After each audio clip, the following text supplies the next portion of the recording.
যাকাত তিন প্রকার। যাকাত কয় প্রকার? তিন প্রকার। এক নম্বর হচ্ছে কি যাকাতুন নফস, আত্মার যাকাত। নিজের আত্মাকে পরিশুদ্ধ করতে হবে। আপনার আত্মা যখন পরিশুদ্ধ করবেন না, তখন আপনার কোনো আমল গ্রহণযোগ্য হবে না। আত্মাকে আগে পরিশুদ্ধ করেন, নিজের নফসকে পরিশুদ্ধ করেন। আপনি জিকির করেন, আপনার দিলের মধ্যে যে মরিচিকা আছে সব মরিচিকা চলে যাবে, মরিচিকা চলে যাবে জিকিরের মাধ্যমে। লোহা আগুনের মধ্যে দিয়ে যখন আমরা বাড়ি মারি হাতুড়ি দিয়ে, তখন সব মরিচিকা যখন চলে যায়, যেভাবে আপনার আত্মার মধ্যে যখন লা ইলাহা ইল্লাল্লাহর জিকির ঢুকাবেন, আপনি রাত্রে উঠে যখন ক্রন্দন করবেন, জিকির আজকার করবেন, কোরআন তেলাওয়াত করবেন, তখন আত্মা পরিষ্কার হয়ে যাবে। নিজের আত্মাটা কি হবে? পরিষ্কার হয়ে যাবে। আবার আল্লাহ পাক রব্বুল আলামিন বলেন, ওই মানুষ সবল কাম যার আত্মা পরিশুদ্ধতা, যার আত্মা পবিত্রতা আছে, সেই হচ্ছে কি সবল কাম। আল্লাহ পাক রব্বুল আলামিন বলেন, কদ আফলাহা মান তাযাক্কা। ওই আত্মা পরিষ্কার পরিশুদ্ধতি, যে আত্মা হচ্ছে কি আপনার জিকিরের মধ্যে পরিষ্কার পবিত্রতা। অতএব নিজের নফসের যাকাত দিতে হবে। এর আগে বলেছিলাম নিজের আত্মার কিনতে হয়, শরীরেরও কিনতে হয়। যাকাতুল বদন আছে, বদনেরও কিনতে হয়, যাকাত দিতে হয়। কিভাবে? আপনার শরীর যে আল্লাহ তাআলা বানিয়েছেন, এটার কোনো মাসুল দিয়েছেন? কোনো ট্যাক্স দেওয়া হচ্ছে? 1 বছর চলে গেছে, আপনার শরীর আল্লাহ বানিয়েছে, আল্লাহকে ট্যাক্স দিতে হয়েছে? সেরকমটা নাই। দিতে গেলে আল্লাহ তাআলার শুকরিয়া আদায় করে শেষ হবে না। আল্লাহ তাআলা যে আমাকে বানিয়েছেন, দুটো চক্ষু দান করেছেন, দুটো কান দান করেছেন, দুটো হাত দান করেছেন, সেটার যাকাত কোনোদিন দিয়েছি কি? দিই নাই। দিতে হবে। কিভাবে দিব? আপনি যদি টাকা পয়সা দেন, হাজার হাজার টাকা ব্যয় করেন, মাসকে মাস যদি আপনার নিজের শরীরের জন্য টাকা ব্যয় করেন, তাও যাকাত আদায় হবে না। কারণ সেই যাকাত দেওয়ার মালিক একমাত্র আল্লাহ। আপনি যাকাত দিবেন কাকে? আল্লাহকে। বানিয়েছেন কে? আল্লাহ। কোন একটা কোম্পানি যদি আপনাকে একটা সারপ্রাইজ দেয়, এই জিনিসটা নিলে আপনার জন্য এইটা একটা জিনিস, আপনি সেই হিসেবে কর দিবেন অথবা টাকা দিবেন, ট্যাক্স দিবেন। আমি জায়গায় বুক করতেছি, সেই জায়গার ট্যাক্স দিতে হয়, কর দিতে হয়। কিন্তু আমরা যে আল্লাহ তাআলার থেকে না চেয়ে দুটো চোখ পেয়েছি, অনেক মানুষের চোখ নাই। দুটো কান পেয়েছি, অনেক মানুষের কান নাই। দুটো পা পেয়েছি, দুটো হাত পেয়েছি, অনেক মানুষের হাত পাও নাই। আল্লাহকে আমরা যাকাত কিছু দিতে পেরেছি? কিছু দিতে পারি নাই। অতএব কি করতে হবে? বিশ্বনবী সাল্লাল্লাহু আলাইহি ওয়াসাল্লাম হাদিসের মধ্যে বর্ণনা করেন, কোন ব্যক্তি যদি প্রত্যেক দিন সকালবেলা সালাতুদ দুহার সময় যদি 4 রাকাত নামাজ পড়ে, নিজের শরীরের যাকাতের হিসেবে মনে করে যদি 4 রাকাত নামাজ পড়ে, ওই 4 রাকাতের বিনিময়ে আল্লাহ পাক রব্বুল আলামিন আপনার শরীরের প্রত্যেকটা অঙ্গের যাকাত হিসেবে হয়ে যাবে, যাকাত আদায় হয়ে যাবে। শরীরের যাকাত দেখছেন কিরকম? রাসূল শিক্ষা দিয়েছেন আমাদেরকে। একজন মানুষের 60টি জোড়া রয়েছে, কয়টি? একটি দুইটি করে করে 50-60টি জোড়া রয়েছে। এক একটি জোড়ার এক একটি হাড়ের যদি যাকাত দিতে চাই, যত সম্পদ আমরা আয় করেছি সবগুলা দিয়েও কুল কেনার ঘরে যাবে না, সবগুলা দিয়েও শেষ হবে না। অতএব রাসূল বলেছেন, আপনি যদি 4 রাকাত নামাজ পড়েন, ওই 60টি জোড়ার আপনার যাকাত আদায় হয়ে যাবে। যাকাতুন নফস। সেজন্য আমরা বেশি বেশি করে ওয়াযাকারা ইসমা রাব্বিহি ফাসাল্লা, আল্লাহ তাআলার জিকির করব, আল্লাহকে স্মরণ করব নামাজের মধ্যে দিয়ে। নামাজের মধ্যে দিয়ে আল্লাহকে স্মরণ করব। 1 নম্বর যাকাতুন নফস হয়ে গেল। দ্বিতীয় নম্বর হচ্ছে যাকাতুল বাদান। আরেকটি যাকাতুল বাদান আরেকটি কি? সেটা কি? সেটা হচ্ছে কি আই যাকাতুল লিসিয়াম। আপনি রোজা রেখেছেন আপনার শরীরের জন্য, শরীরের হক।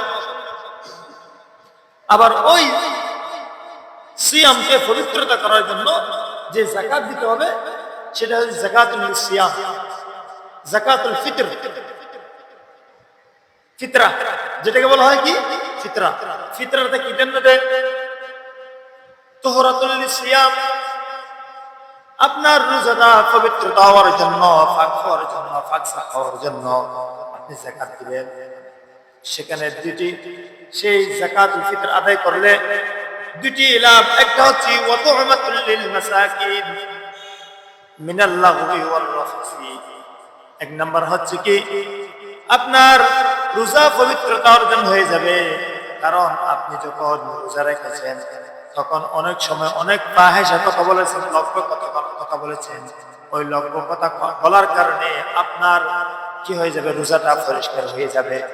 দ্বিতীয় নম্বর হচ্ছে কি ওয়া তু'মাতুল লিল মাসাকিন, আপনি যে যাকাত আদায় করবেন, আপনি যে সদকায়ে ফিতরা দিবেন, ওই সদকায়ে ফিতরার কারণে মিসকিন গরিব যারা রয়েছে, অসহায় যারা রয়েছে, তাদের জন্য খাবারের ব্যবস্থা হয়ে যায়।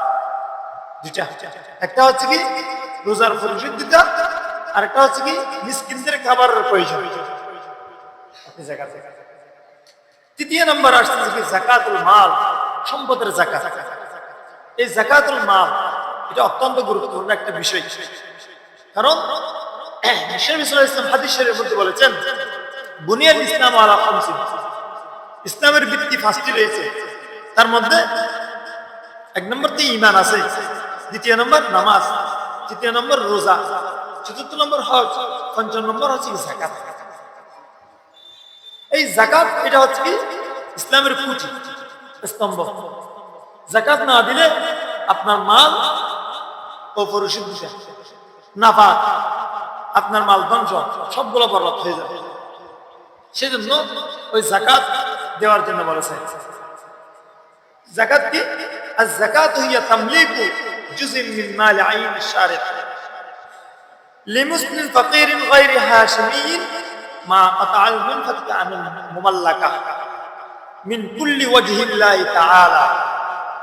একমাত্র আল্লাহকে রাজি খুশি করার জন্য আপনার মালের কিছু অংশ, মালে মখসুস নির্দিষ্ট কিছু অংশ আপনি মুসলিম দরিদ্রতা ফকিরদের জন্য বরাদ্দ করে দেওয়ার নাম হচ্ছে কি যাকাত, মালের যাকাত। কতটুকু? আপনার যাকাত আসবে যখন আপনি ওই মাল সম্পদ যদি স্বর্ণ হয় তখন 7.5 ভরি, যদি রূপা হয় তখন 52 ভরি, 7.5 ভরি স্বর্ণ, 52 ভরি রূপা। আপনার যখন 1 বছর অতিবাহিত হয়ে যাবে তখন আপনার ওই সম্পদের উপর যাকাত চলে আসবে। শুধু স্বর্ণ এবং রূপার উপর কি যাকাত নয়, সমপরিমাণ টাকা থাকলে, সম্পদ থাকলে তাও যাকাত আসবে। যেমন আপনার গরু আছে, গরু যদি আপনার 30টা থাকে তখন আপনার একটি বাছুর যাকাত দিতে হবে। আবার ওই গরুগুলো যদি দুধ দহন করে বিক্রি করার জন্য হয় তাহলে সেখানে হবে না। ওই গরু হতে হবে যখন পাহাড়ি অঞ্চলের মধ্যে ছড়াই, পাহাড়ি অঞ্চলের মধ্যে ছড়াই। দিদিকে আমরা গরুর ফাল আছে আমার, সেই ফালগুলি আমি দিয়ে দিচ্ছি, সকালবেলা বেরিয়ে করতেছি, আবার বিকালবেলা হলে সেই গরুগুলো আমার নিকট চলে আসে। সেরকম যদি গরু ছাগল হয় তখন তার উপরে কি আসবে? যাকাত আসবে। আর যদি হয় এরকম আমার একটা ফার্ম আছে, আমি ব্যবসার জন্য ফার্ম নিয়েছি, সেখানে 30টা গরু আছে, সেখানে আসবে না। মাসালা ভিন্ন, মাসালা কি ভিন্ন। আপনি ওই ফার্ম থেকে আপনি দুধ দহন করে দুধ বিক্রি করতেছেন, আবার লাভজনক হওয়ার জন্য পর্যাপ্ত পরিমাণ আপনার টাকা খরচ করতে হচ্ছে, সেখানে দৈনন্দিন আপনার হাজার হাজার টাকা ব্যয় করতেছেন, যাকাত করতে আসবে। সেই সম্পদ তো কি নয় জমাটবিহীন, কি নয় জমাকৃত নয়, আয় এবং ব্যয় দুটো হচ্ছে। সেই জন্য সেটার উপর কি আসবে না? যাকাত আসবে না। যাকাত আসবে কিসের? যে আপনি ব্যবসা করতেছেন, ব্যবসার মালের মধ্যে আপনি দুধ দহন করতেছেন, আপনার দুধের মধ্যে যদি এরকম এরকম টাকা উপার্জন হয় সেটার উপর আপনি যাকাত দিতে পারেন। ঠিক আছে, মাসালা বুঝতে পারছি? অনুরূপ ভাবে আপনার যদি ছাগল 40টা থাকে, সেই ছাগল যদি পাহাড়ি অঞ্চলের মধ্যে ঘর থেকে বের করে দিয়েছেন, আবার বিকেল বেলা হলে চলে আসতেছে, সেরকম যদি 40টা ছাগল থাকে, আপনার উপর একটি ছাগল যাকাত দিতে হবে। কয়টি ছাগল? ছাগল। অনুরূপ ভাবে 5টি যদি উট থাকে, 5টির কম হলে হবে না। ছাগল 30টার কম হলে, 40টার কম হলে হবে না। গরু, মহিষ ইত্যাদি 30টার কম হলে যাকাত হবে না, আপনার উপর যাকাত আসবে না। উট যদি আপনার 5টি থাকে, তাহলে একটি ছাগল আপনাকে যাকাত দিতে হবে। অনুরূপভাবে অনেক লম্বা মাসালা, এগুলো বলতে গেলে সময় অনেক চলে যাবে। মোট কথা, যাকাত কিসের উপরে আসবে আমি বলতেছি? স্বর্ণের উপরে আসবে। 7.5 ভরি স্বর্ণ, 52 ভরি রূপা। উট যদি 5টি হয়, একটি ছাগল। গরু যদি 30টি হয়, আপনার একটি বাছুর যাকাত দিতে হবে। ছাগল যদি 40টি হয়, আপনার কি দিতে হবে? একটি ছাগল। কাকে কাকে দিবেন? কাজ বলে দিয়েছেন, ইন্নামাস সাদাকাতু লিল ফুকারা'i ওয়াল মাসাকিন ওয়াল 'আমিলিনা 'আলাইহা ওয়াল মুআল্লাফাতি কুলুবুহুম ওয়া ফির রিকাবি ওয়াল গারিমিন ওয়া ফি সাবিলিল্লাহি ওয়া ফিস সাবিল ফারিদাতুন মিনাল্লাহ। আল্লাহ তাআলা নির্ধারিত করে দিয়েছেন, ফরজ করে দিয়েছেন। যাকাত দিতে হবে। আপনি যদি যাকাত না দেন, আপনার সম্পদ সবগুলো নাফাক থেকে যাবে। আপনার সম্পদ সবগুলো আপনার জন্য বৈধ নয়, হারাম, বৈধ নয়। তখন সেই সম্পদগুলো যখন আপনি চলবেন, লাগতেছে সম্পদ তো আমার আছে, না, একদিন এমন ভাবে চলে যাবে, সকালবেলার ধনী আপনি, সন্ধ্যাবেলায় ফকির, বিকেলবেলা আপনি দেখবেন ফকির হয়ে যাবে। অতএব সেই সমস্ত মালের উপর আপনার যাকাত দিতে হবে।